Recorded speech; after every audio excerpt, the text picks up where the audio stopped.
Hey guys, welcome back to Seller Sessions, 4 p.m. BST on I keep saying BST, it's nowhere near the summer. GMT, 4 p.m. UK time. And back in the chair is Michele, Venton. We bring back Richard Billings and, of course, Ben Leonard. Guys, do you want to do a quick intro around the room, starting with Michele? I'll share to the groups and then we'll get into it. Yeah, hi, Michele Venton, based in the UK. Here to talk about going for it again. So we've exited our first brand and have made the decision to start a new brand. And that's what we'll hear about today. Cool. Richard? Yeah, Richard Billings, also in the UK. Exited in September last year, selling on Amazon since about 2015. And got up and running and just about ready to launch a new brand next month. Cool. Ben? Hey, I'm Ben Leonard. I'm also in the UK. Sold my brand tail end of 2019, and we are in the process of getting the new brand together, and hopefully we'll have something to sell later on this year. Sound good. Later this year, looking to sell. Did I hear that right? Sell like products. I'll go live with the products. Go public, not sell the brand. That would be incredible. Excellent. So yeah, just to preface the call, we had the Aggregators on last week, which was a really good show, and I just thought I'd bring you nutcases back because you're going for a second time round. So not a huge amount of people have done that in Amazon. There's a few people have done it, but I think it'd be quite interesting for the audience to understand why the hell you're doing it again and what are the benefits from this time around. So starting with Michele, let's talk about the historic event of your selling your last business, and let's talk about a catalogue of stuff that you've changed for this time around. Yeah, so we exited in October 2019, and yeah, one of the crazy people that have decided to go for it again. And we just had a little chat off air because I flip-flop between thinking it's the best decision I ever made. And then, you know, when you have to pick up the phone to sell Essential, it's the worst decision I ever made. But no, I think the opportunity is huge at the moment on e-commerce, all the money that's coming into our industry. I think I would be really missing a trick if I wasn't to just keep going and using the knowledge that I've got now to start another brand and see where it can take me. We launched... I incorporated the new company in February 2020, and our first SKUs, we had 4 SKUs that launched in October 2020, so nicely positioned for Q4. And that was just my testing bed, really, to make sure that my concept for the brand, it had legs and it could take me where I wanted to go. And now we have an aggressive plan for scaling that brand up during 2021 and 2022. And I have absolutely position this brand with the idea to scale it up and have another exit. Now, things could change. It's very fluid. I don't know, but that's my strategy for this second brand. Sounds good. Richard, you were the most recent who had an exit, haven't you? Because Ben, yours was last year, wasn't it? But Richard, yours was how long ago? It's about 5 months, 4 months now? Yeah, the end of September last year. That's right. Yeah. So what's changed for you this time round? What are the things that you want to not put right, but definitely won't be doing this time round, and what's your focus? I think this time round I'm certainly starting as you mean to go on, if you like. When I started the first time, it was very bitty, do this, do that, do no proper foundation in the business. So this time I've got put everything in place before the get-go, so that everything goes into Amazon the right way. You've got your limited company, you haven't got to go in there, change anything and then fight with Amazon when they suspend you or do anything like that for doing it. And then just really concentrating on getting my product and my packaging right from the get-go as well this time. Yeah. And then in regards to going forward, I'm like Michele, I'm looking to build this to sell again in the future. I'm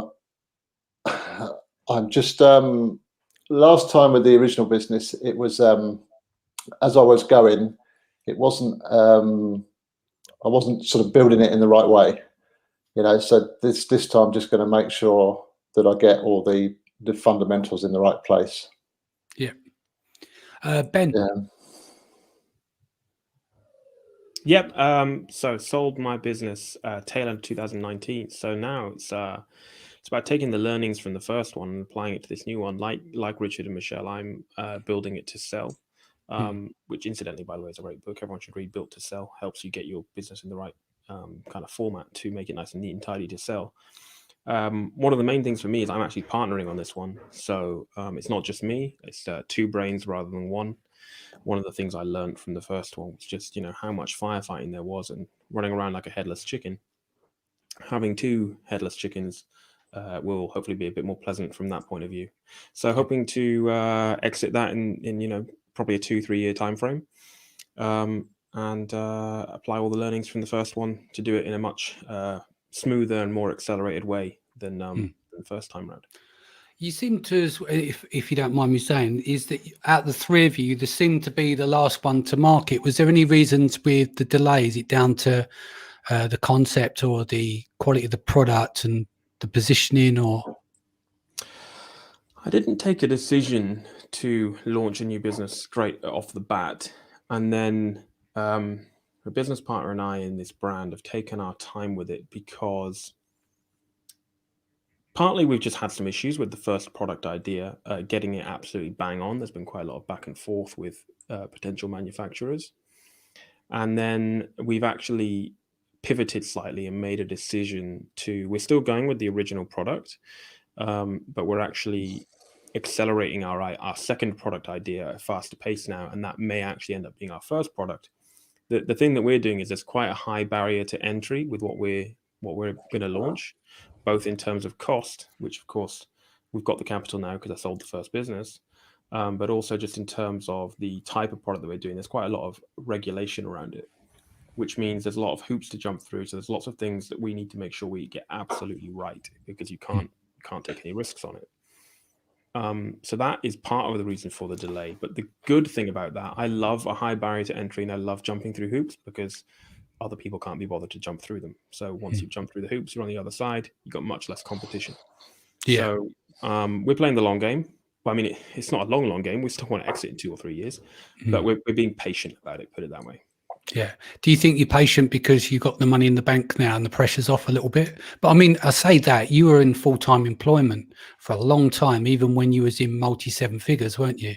Before you made the jump. And that's partly because I'm a little bit, I'm not like stupidly risk averse. Entrepreneurs need to take risks. That's true. But I was quite careful. I could have probably quit my job probably a year before I actually did. I just didn't need to. And then for the final year of the business before I sold it, it was unsustainable for me to work a day job and run my business at the same time. And my passions had changed. I loved what I was doing and I wanted to do it full time. And I knew that I was now an entrepreneur and I was going to become a serial entrepreneur. So yeah, the pressure is also off now, I guess. Having said that, you need some pressure. You need some pressure to help you, help drive the engine, if you like. So there's still a bit of pressure there that I almost put on myself to make this happen, because I want it to happen, because I have ambitions for this brand. Yeah. So are any of you pulling a wage now at all? Because the common thing with when people exit is like there's no regular money coming in. There's just a check that got paid out, and then you start dipping into that, and you haven't got other income streams. That puts stress on people. So Michele, you got some properties and stuff. How are you looking at this time around where you're not, Yeah. What's your mind state around that, Yeah, I've said this before and so many others. When you exit, the one thing you're not expecting, you're waiting for that money to hit your bank account, and it's great when it does. But suddenly your cash stream has been, switched off, and we're all used to having really healthy cash flow and income coming in every month. So that's a major mindset shift. And so for me, our strategy was to secure some assets that could provide reliable income outside of Amazon. That was property and a couple of other things as well. So that definitely took the pressure off. I needed to see money coming in, not just money going out. And for this new brand, yes, we are, from the day one, we have started to take a salary, very minimal salary, just to keep our national insurance contributions going, and so that we've got payroll, so that when it comes to documentation, etc., we can prove that we're on a payroll. And that will scale up when the business scales up. We're not going to drain the business account with high salaries, but we are certainly taking something. And I think that's hugely important when you're, working for yourself. You have to, take money out of the business. You have to be paid for it. Yes, there can be a balancing act for that, especially in the early days, because you're not earning anything. But as soon as you can be, it's a really important step to take. Yeah. Richard, is that where the added pressure comes from you as well to make sure you get going, is that you don't want to be spending the nest egg? You want to know where it's going to a good cause, and also you're generating a new stream for yourself. Yeah, definitely. It is like Michele just said, very kind of sort of surreal, if you like, and a bit unnerving when you might have that chunk of money in the bank, but as soon as that money stops coming in, it puts you on edge a little bit. So what I've done, it sounds like I've done something similar. I have invested into property, and I'm expecting to start getting income from that within the next 3 to 4 weeks, and that'll give me an income that I can live on, mostly, be comfortable with. And then I plan to take a very small income out of the business just to keep the NI contributions going. But really, this time round, I'm going to be looking at trying not to take much out at all. Whilst the last time, I probably was taking more out than I should have been.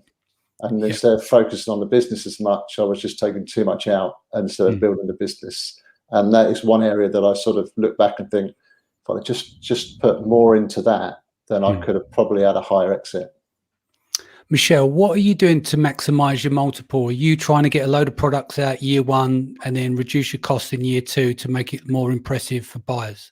Yeah, absolutely. So I'm looking at it very much from a buyer's point of view. You have to tell the story, and your figures have to tell the story as well. So no one's expecting you to have really high profits in the first year as you're launching. It's quite cost heavy. You've got all your normal costs up front, but you've got your launches. Every new SKU you're having to put money behind for launching it. All your, investing in the images, investing in the videos. You're investing all the time in those SKUs because all of that is your asset, really. That's what everyone's going to be buying. They're buying your assets, and that's the position you have on Amazon and the moat that you've created around every SKU. So very much aggressive launches, aggressive scaling up, and then once we've got a nice range of products that have been established and have got that moat around them, then we can take our foot off the gas and start really scaling back on some areas so that the story is told to a buyer. This is what was happening in year 1, and this is why the figures are doing what they're doing. And then in year 2, this is how we repositioned it. And then we can really position ourselves for an exit, which is just streamlining all the financials so that your margins are higher, your profits are higher, and your costs are much more in line with a steady business that's in maintenance mode. Yeah. Ben, same question to you. What are you doing there to maximize the interest of the buyer, to maximize your multiples and everything else? Yeah. So we're doing some things pretty similar to what Michele said, but it's worth mentioning a couple of interesting things we're doing. So this brand, we're actually doing something a little bit different. We're working with and we're actually spending a fair bit of cash up front on working with a top designer in his field to design us aspects of our 2 initial hero products. So we're starting with two initial sort of parent variants, if you like, with child variants underneath, to design these, which are actually, it's sort of the classic entrepreneurial journey on a brand, really. I've identified a gap in the market. I've identified a pain point that I experience related to this niche, and we're having a designer help us come up with the solution. So with any luck, that's going to result in us having unique solutions to this problem, which will be new to this, to provide a new solution to the consumer, and that in itself we're banking on being pretty attractive to the potential buyers out there. And of course, by providing a unique solution, we offer something different for the consumer, and should sort of sweep up, if you like, in that niche, and absolutely smash it out of the park is pretty much the plan. Excellent. And Richard, to you as well. Where are you with your a plan? Have you mapped out in the first 2 or 3 years what an exit would look like, as you've been there before, to maximize your return on your investment? Yeah, I have. Probably not as much detail as Michele and Ben, but I just generally just plan on just putting everything I can back into the business to build it this time over the first couple of years, and then hopefully I'm looking at the end of year 3 to try and get a potential buyer. You know, obviously that's easy to say now. I've got to see how things are at the time, but that's my plan to come out in year 3. I've got targets and products and things like that down to aim for, but yeah, that's generally it. Because like I said last time, I probably took too much out because within 6 months I was living out the business. This time I don't need to do that, so I can just put it all in and hopefully come out for a bigger exit. But I don't know the terminology, if you can confirm this, is it discretionary earnings? So you can take out the business and then it's added back after in terms of restructuring to make sure that the buyer can absolutely see that the profit's there. It's just you happen to take a wage. Does that play a role? Yeah, you can do that. Yeah, definitely. Yeah, it's the same with conferences. Seller's discretionary earnings. But to be fair, they do want to see you taking a wage because they have to pay salaries and they have to pay wages too. But yes, if it was disproportionate, and I was listening to your podcast with the aggregators the other day, and it was so interesting. So much information there. But also you've got to leave something on the table for these guys. You know, if you're overspending on PPC and they can see that, then that's fine for them because they know they can pull that back in line. Or if your financials aren't exactly where you need them to be, but they can see why. You've got to leave something on the table for them to be able to optimize, whether it's the branding, whether it's the financials, whether it's the scaling, you know, to put more cash in and they can take it even further than you. So you don't have to start thinking of an exit when everything is perfect, you know, because then you've got to be looking at the brand on a growth trajectory. And also, like they said, you've got to be leaving something on the table for them to be able to optimize, for them to be able to see the opportunity in it where they can then take it on to the next level. Yeah, absolutely go on, right. Ben. You're about to nod and say something. I was just chatting with a guy recently, a guy I know. It's interesting because I've heard the story of this brand from both him, the guy who sold it, and the aggregator who bought it. And it's an interesting one because they were so impressed with this brand. But unfortunately, he'd done such a wonderful job with it that they just struggled to actually realize much upside after they bought it because it was so well optimized. And that was a really important lesson for that buyer on that particular brand. Yeah, I'd rather go to an exit and get them really excited about something. And yes, there's probably much more room I could probably get further with it, but I would rather sell it when both parties are really excited and happy with the outcome, leaving something on the table for them and a little bit of a bitter taste in my mouth, knowing I probably could have squeezed a bit more juice out of it. But I think that's the perfect condition. Absolutely right. There's a sweet spot where. What about ongoing conversations? Obviously, you're known in the space, most of you guys. Anyway, and when the world returns, we'll go back out to events. And with so many aggregators in, has people been reaching out to you? Have you had a few people trying to tap you up early doors, or? Who's that? Any of us? Any of you? Have you been getting messages? Because, you know, like in our private group, we've got, you know, a few guys have said, like, you're getting these aggregators like contacting you, want to have a look under the hood, and you've never heard of them. And one of the points I made last week with the aggregators is like your Thrasios and stuff. John's out on the road, people see his face and stuff. And Amazon sellers, you know, there's always that thing in the space. Oh yeah, they've sold to X company, they're going to keep all the data, and people are very conscious of their data. They don't want to, you know, a lot of people don't want to lock into Seller Central and the API with the software because of pulling the information that they shouldn't do from the API, all these different kind of things that goes around the Facebook groups and stuff. So it comes back to that point of trust. And I was saying last week is that there's going to get a point where they come in the space, and if you're not recognized, or if you're not an aggregator that sold companies so that other sellers can go around, yeah, I sold to X, Y, and Z. It was a great deal. We've done it in 45 days. It's going to be troublesome for those guys coming in on the back end. So what is your take on it? And you do get often get emails with the aggregators reaching out to any of you guys? Starting with Ben. Yeah, sure. I mean, to be blunt, I've received several job offers. Yeah. And I'm not really looking for a job at the moment. Yeah. I mean, I speak to a lot of the aggregators now because of, you know, what I'm doing post-exit anyway. But it's, you know, you're right, they're kind of scrambling around, especially the big boys, you know, Thrasio, Perch and the like. Kind of don't need to as much because everyone knows who they are. But so many people now, they're they're raising money, and they're pretty good at raising money. Unfortunately, they're not very good at running e-commerce businesses, and in some cases have absolutely zero experience. And that they get themselves in a bit of a pickle and a bit of a flap. They've raised all this money. Oh dear, how do we run these brands?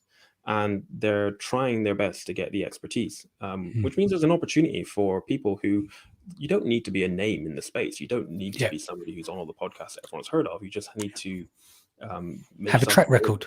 Have a track record, basically, and you can actually provide your services to these aggregators and others, and the benefit of your knowledge. Not necessarily, you don't need to go and get a job with them. You can consult with them, that type of thing. Yeah, I mean, a lot of the aggregators, from my understanding, there are points where they do retain the owners of the business on contracts, or just part-time and consultancy and stuff. And especially like you guys, you've had a handover. I think, Michele, you from your last one, you still on a handover with those guys as well, are you? I'm not anymore, but I didn't sell to an aggregator. That's right, an aggregator. So, but yes, we did. I mean, you've got to. You're handing over a business, so you have to work closely with them for a while, but not at the moment. Obviously, I'm at the end of a phone if there's a problem or an issue or a question, but I'm not working with them anymore. But back to your question, no, I haven't had any calls. I'm just keeping my head down, doing my own thing. But yes, absolutely. If it came to selling the second brand, what I'd be looking for is, trust in the buyer and their track record, especially if your contract with them has lots of contingent factors like, an earnout or a percentage of sales. I'm only going to enter into a contract like that if they've got a proven track record and history behind them and a good reputation in the industry. Otherwise, if I was going to a new buyer in the market, I would be looking for a clean exit, something that wasn't contingent on the performance of the business, because I've got nothing to say that that's going to come to anything. Yeah. Richard, have you had any contact at all with any of the aggregators? Not from the aggregators as such, no. Couple of consultancy roles come up, and someone's called me to see if I wanted to do a training course on Amazon. None of which I'm interested in. Don't join the course wars. None of which I'm interested in. And the same as Michele, if you're going to sell, then the way she's looking at it, you've got to have that trust if there's going to be any kind of earnout in there. Otherwise, you just go for a straight sale. And would you guys more than likely go, next time around, because it's different with private buyers if they're lacking experience and stuff. And then going on about what Ben said is that you've got aggregators that raise money but don't necessarily have the experience. Would you guys be more leaning towards aggregators because they've got the SOPs, because they've rolled up so many of them and got a system in place? What would you say the pros and cons are? Starting with Ben. Sure. So there's pros and cons, as you say. We've mentioned aggregators several times, but as Michele well knows, because she didn't sell to an aggregator, there's plenty of other buyers out there. There are strategic buyers, there are private individual buyers. You can sell to your competitors potentially, as well as the aggregators. So it's worth remembering that there's a whole landscape out there of potential buyers. It's definitely important that you sell your business to the right buyer, and that doesn't mean the highest price, because again, as Michele pointed out, there's a significant part of the deal is based on the earnout. And so you need to know that whoever's taking this on has got the ability and the e-commerce chops to run it. And of course, you can factor into your deal that you may or may not have some level of input in order to help them achieve those goals on the earnout. Of course, you're not selling your business so that you can go and have a job. You're selling your business so that you can get some money off the table, realize your dreams, and continue doing what you want to do. But finding the right buyer is important. There's a whole host of options. You can go direct, you can use a broker. Neither of those is right or wrong. Obviously, I'm a little bit biased now considering what I'm doing, but what you've got to do is assess all the options on the table, take your time, get the right advice from the right people. And the most important thing is making sure that not only are you getting a deal that realizes what your business is actually worth. You've just spent, possibly several years, blood, sweat, and tears into your business, crying down the phone at seller support at 3 a.m. You don't want to take a lowball offer, and you don't want to take an offer from somebody where far too much of the deal is based on the earnout, and they don't actually have the ability to realize that earnout. So that's absolutely vital. Michele, would you choose aggregators next time around, or is it irrelevant? It's about the right person? It is about the right person. And like I said, I didn't sell to an aggregator, but I would be very tempted to, for the very reason that I like a clean separation. I like a clean exit. I enjoy the starting of a brand and building it up to, mid 7 figures.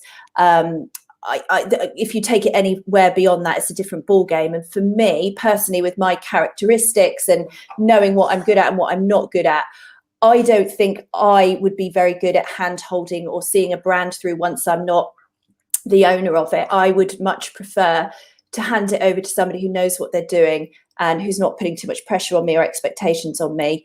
And then I can just move on to the next project. That's personally how I would like to work. But obviously, it is a game of pros and cons. It's not just about the multiple or the price you're selling it out. It's a whole host of things you'd have to consider. But for my personality type, I really like what the aggregators can offer. Yeah, Richard, same question to you. Yeah, well, I'm exactly the same as that, to be honest. If I come out of a business, generally any business, I want to be out of the business. I don't want to be there to support. I don't mind being a support in for a short space of time to get that transition over. But generally, I want to.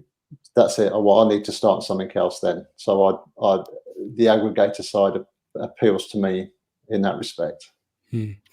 So bubble at the moment, Ben, starting with you. Do you think there's a bubble already with people coming in the space, and how long do you think we're going to get this run for? It's crazy, isn't it? Because I was having a conversation. We were having a conversation in our private group, weren't we, the other day, where we were talking about this bubble, and I was saying, well, I think this is going to go in waves. I think we're going to see aggregators raising cash, then spending the cash, and then some time will pass, year, 2, maybe. A whole bunch more will be raised, and then they'll spend that cash. It will come in waves, or if you like, we can call them bubbles, and each bubble will burst. But this current bubble just keeps going and going. Thrasio raised a whole load of money. About a fortnight ago, they raised 500 million. A couple of days ago, they raised another 750 million.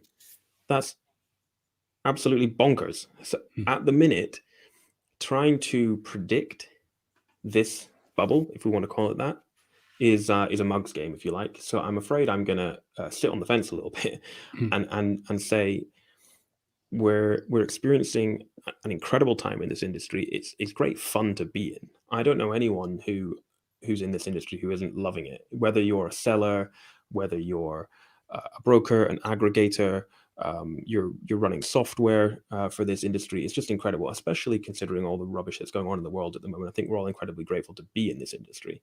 So, let's enjoy it and keep a close eye on the landscape and just be prepared that this could burst. It probably will, but it will, if we're going to, the bubble will grow again and then pop. I think it's going to come in waves. How long each wave is hard to predict at the minute. So going back to what Michele said earlier on, if you do have a clean break and someone comes in with big money and what the boys were saying last week, by their own admission on the show, they said, look, if you get silly money, take it, because we're not paying for it. Yeah. Oh yeah. I mean, don't get me wrong. Whilst it's important to, people love their brands and they feel an attachment to them. I still love the first brand that I created and then sold. But at the end of the day, money's important too. So there is a fine balancing act between finding the right buyer and getting the right money. It just depends how much of that is front loaded on the upfront payment, doesn't it? Michele, bubble? Definitely a bubble. It's a very attractive investment option at the moment. But, you've got to remember, I mean, when we exit, I don't know, I'm sure Richard and Ben were exactly the same. You're thinking, gosh, what do I do with my money that I've made? Where am I going to invest it? Where am I going to get a good return? And you turn to the obvious places. You look at portfolio investment, you look at property, and, the returns you're getting are nothing compared to what we're getting in this industry. Absolutely nothing. Yes, they might be a little bit safer, your bread and butter. So let's not forget that, yes, it could well be a bubble, but if your business is a viable business, you've got good margins, you've got good sales, that is a sellable asset. So it's just an online business as opposed to a brick and mortar business, as opposed to, a wholesale business. So I still think there's, even past the bubble, if you want to call it that, this is still, incredibly attractive investment opportunity for not just the aggregators, but just private investors out there. Especially because, you know, it doesn't come with all the overheads and all the staffing and everything else that can come with your traditional businesses. So I think, bubble or not, it's still going to be an attractive investment. Richard? Can I just rudely jump in and say, No, Michele, go on. spot on, which is exactly why multiples are going up, because so many people are recognized, even just from a couple of years ago, right? Multiples are shooting up because investors are recognizing sort of almost the legitimacy of this, right? And you know, these are proper businesses. It's not just somebody's, you know, knockoff eBay account. Yeah. Mm. Richard? Yeah, same really. You know, who knows what's going to happen with this, like I say, so-called bubble. But if it doesn't carry on, you've still got a great business. You know, if it was always going to be for sale and it was always going to get what you wanted to achieve, then and that's not there anymore, you've still got a great business to carry on. So going back to you, Michele, least path of resistance, part of your plan, what have you done? You know, are you just focused in one area, no shiny objects, no hacks, do you see where I'm coming from? Have you got a plan with your business of, right, this is my least path of resistance, i.e. are you going to set up a Shopify store and that kind of thing? Oh no, I'm the queen of focus. I absolutely cannot deal with more than I've been in a room with you before. You're doing 100 things at the same time. I cannot operate like that. I took about 5 months to really plan out this new brand, the vision, the strategy, the SKUs, everything. So as Richard was saying, I'm much more proactive rather than reactive with the first brand. I know my roadmap. I'm going to follow it. Yes, there's going to be, you know, bends and curves and everything else in that roadmap, but I am definitely focused. Yes, we still need the strategies and we still need the tactics. You know, you still need to build up reviews. You still need to get ranked. And there's only so many tactics left to us to do these days, but we will still use whatever we can. And I'm always listening into what's working, what's not working, what's, you know, terms of service updates, etc. So we will use those for sure to build up the protection on our SKUs, but I am 100% focused. I mean, I'll do some speaking here and there if it helps other people, if they get something from what I'm saying, but I'm not interested in anything else, courses, mentoring, anything like that. I am head down and, you know, staying on my own road. How many SKUs do you think you're going to accumulate for your decision to get towards the exit? Do you have a plan in mind there, like 25, 30? We've got 24 SKUs already, either in production or on the sea for 2021.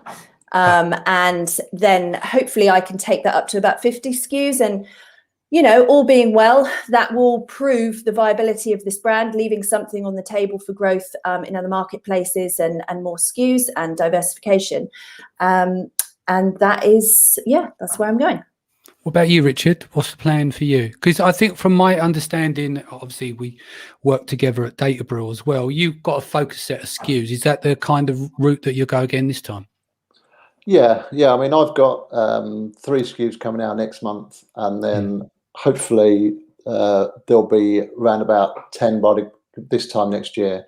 So a lot faster than I moved previously. Yeah. Definitely no shiny objects for me, because I've been a bit of a sucker for shiny objects in the past, and I've learnt my lesson there. So just generally focused on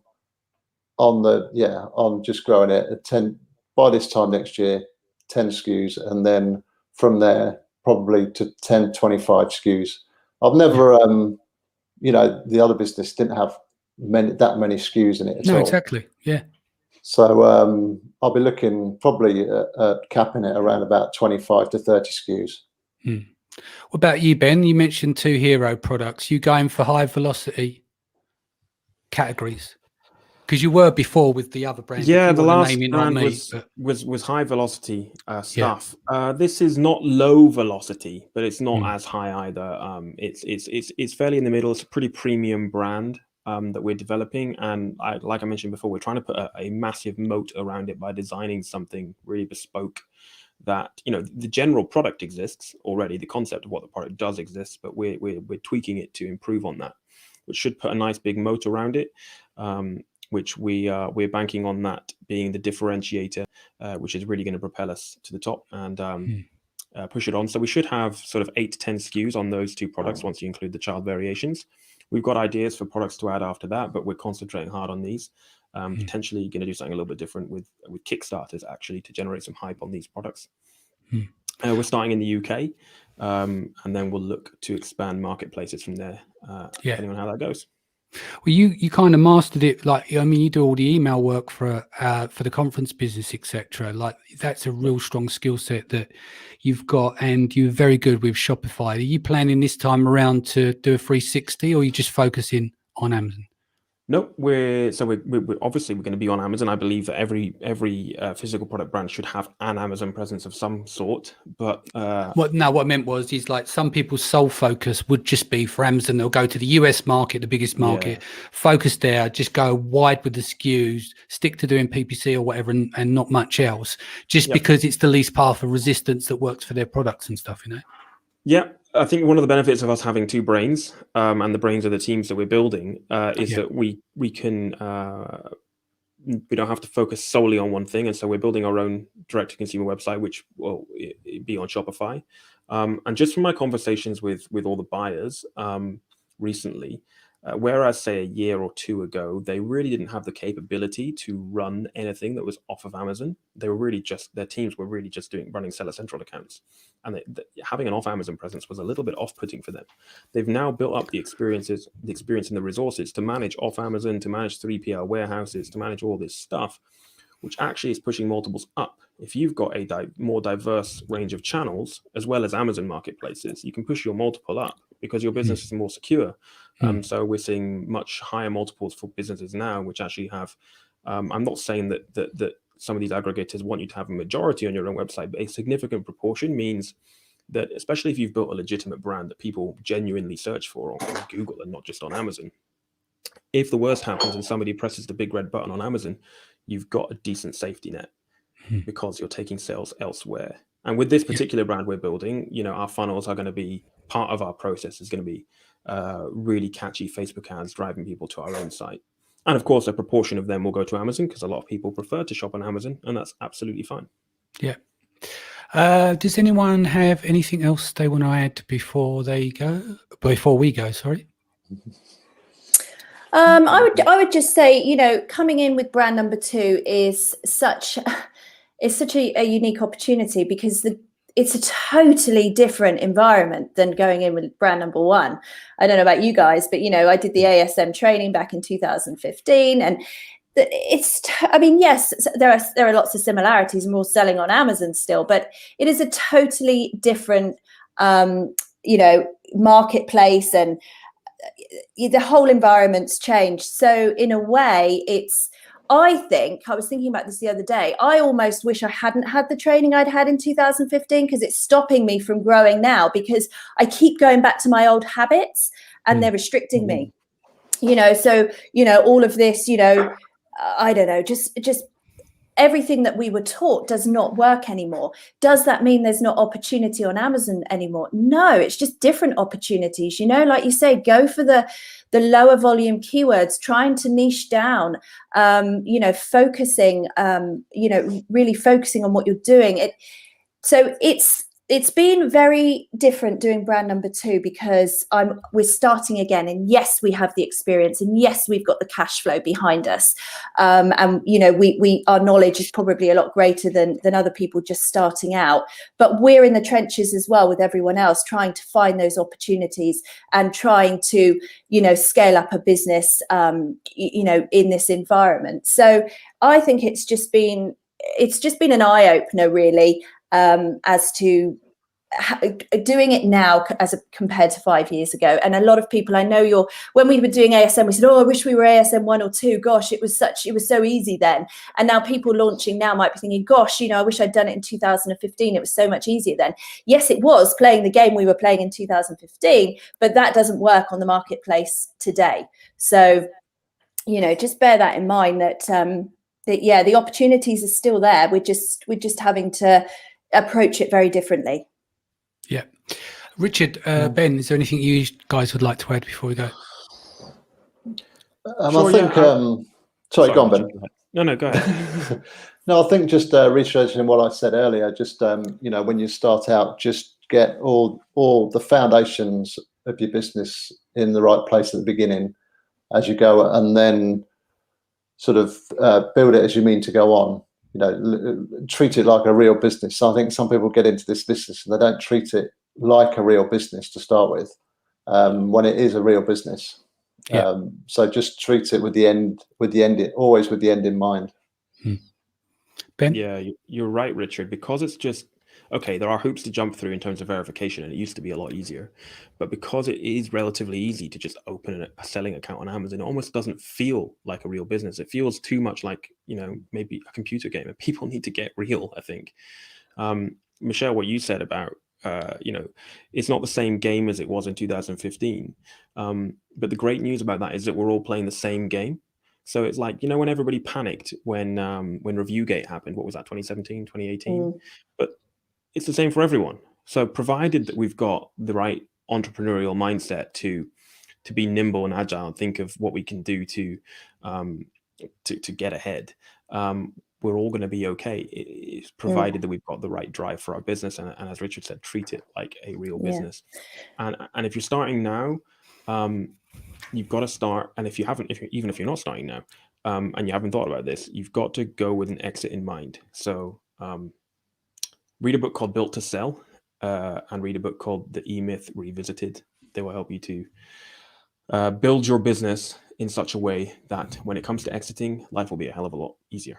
Yeah, and just on that note, Danny, what Richard was saying, the presentation I've done for Branded by Women, I can see the tape going at the bottom, is exactly what Richard said. It's what did I do in those 6 months before launching to put the foundations in place for that new brand so that I could be proactive and not reactive.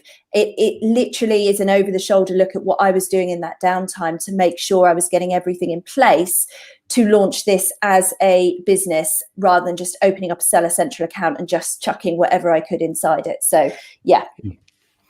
Cool. Just going to quickly go over the comments. Hey guys, you're totally on point. E-commerce is on the rise. I just got off a call with one of my wholesale customers. A giant German website saw a 265% growth in 2020. Sharon says hi to Michele. Hello, Sharon. What about the rest of us? And Amir's got a question here. One of my clients wants to launch in Amazon UK.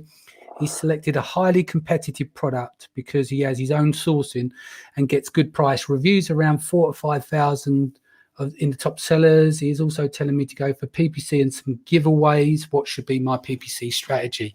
Well, when I first read the message, I thought it was actually that you've got 4,000 to 5,000 reviews, so you're grandfathered in, and that will give you a good chance. But it's all going to come down to your margins on this. You're probably going to have to do some giveaways, add to carts and stuff like that. PPC on its own probably won't stand up unless you've got someone who knows what they're doing there. Again, comes down to margins, because if it's high velocity and you're looking to get top of search, that is going to cost you. You remember, you're in the UK now, not the US, so it's barely any long tail in comparison to the US. So just go through your brand analytics report. Look at what search terms are available in there. Bearing in mind is that anything outside the brand analytics report will probably going to give you 10 searches a day or less in the US, maybe less in the UK overall. But if I was you, I'll be very careful of launching this product unless it's really good. Maybe you've got some as seen on TV stuff, some branding behind it, put some money behind it, and obviously have people operating this business who know what they're doing, or as you might end up losing a shit ton of money. Anyone want to add to that? Nope. That's good. Okay, so grab a free ticket, Branded by Women. Obviously, again, Michele is back as host alongside Isa, who's here on a Monday, and of course, Athena Severi. That kicks off next week. 44 speakers across 3 days. Feel free to go and sign up for a free ticket there. There's my plug. Tomorrow, we are bringing in Stephen Black, very well respected in the community. We're going to be talking about pre-launch list as part of our ongoing off Amazon series. I've secured Brandon Young's coming up in the future, and a few more. We've had Zach Franklin, we've had Casey Goss last week. Who else have we had? There's been a few, but yeah, I'm going to carry on that series as well. Thank you guys for joining us today. I look forward to seeing you exit again. I'll be back here 4 p.m. UK time. Take care of yourself and your family. Much love. See you then.